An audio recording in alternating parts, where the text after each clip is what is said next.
ఫిబ్రవరిలో కుంభరాశిలోకి సూర్యుడు ప్రవేశిస్తున్నాడు. అందువల్ల ఈ రాశి వారికి ఇక మామూలుగా ఉండదు. వేద జ్యోతిష్య శాస్త్రంలో సూర్యుడిని ఆత్మవిశ్వాసం, పరిపాలన, తండ్రి మరియు ప్రభుత్వ ఉద్యోగాలకు కారకుడిగా చెబుతారు.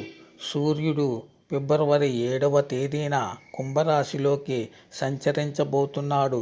దీని కారణంగా కుంభరాశి జాతకులకు సానుకూల ఫలితాలను ఇస్తుంది. సూర్య సంచారం కుంభరాశిలో లగ్న గృహంలో జరుగుతుంది.